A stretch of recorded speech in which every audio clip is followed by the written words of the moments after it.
మన ప్రభువైన యేసుక్రీస్తు నామములో అందరికీ ఉదయకాల సమయంలో శుభాభివందనములు తెలియజేసుకుంటూ ఉన్నాను.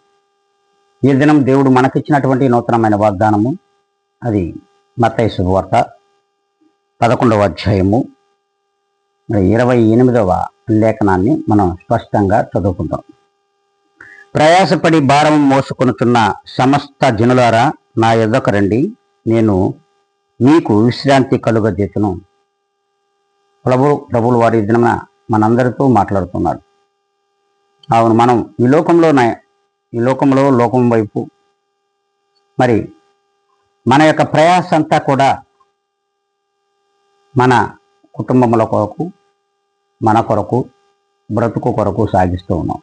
అంతేకాకుండా లోకంలో అనేకమైనటువంటి ఇరుకులు, ఇబ్బందులు, శోధనలు, శ్రమలు, మోసం, దురాశ, అత్యాశ, ఇవన్నిటితో ఈ లోకంలో మనము శ్రమలు మాత్రమే అనుభవిస్తున్నాం.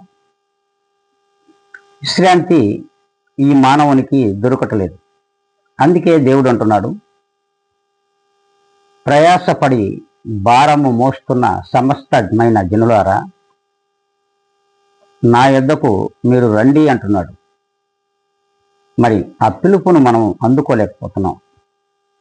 అందులో ఉన్నటువంటి మరి అర్థమును కూడా మనం తెలుసుకోలేకపోతున్నాం.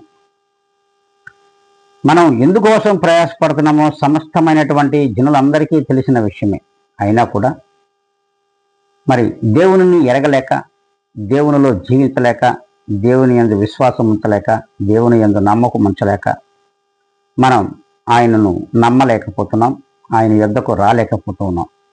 ఆయన మాత్రమే మన జీవిత కాలం అంతా కూడా చివరి వరకు విశ్రాంతి కలుగజేయగలిగిన దేవాతి దేవుడు ప్రభువైన యేసుక్రీస్తు మాత్రమేనని మనమును గ్రహించలేకపోతున్నాం. కనుకనే ఏ దినము నుండైనా సరే మనం ప్రభువుల వారిని మరి గ్రహించగలిగితే, నిజమైన దేవుడని మనం అంగీకరించగలిగితే ఈ వాక్యమునకు మనం లోబడి ఉంటాం. అలా ఉండాలనుకున్న వారు ప్రార్థనలు కళ్ళు మూసుకొని ఏకీవించాలని మీ అందరినీ కోరుకుంటూ ఉన్నాను. పరిశుద్ధాత్మ దేవుడా, పరిపూర్ణుడా, కృప సత్య సంపూర్ణుడైన నా తండ్రి, ఇదిగోనైనా ఈ వాగ్దానమును మాకు మీరు ఇచ్చి, ఇదిగోనైనా మా అందరి యొక్క కళ్ళను మీరు తెరిపిస్తూ ఉన్నావు.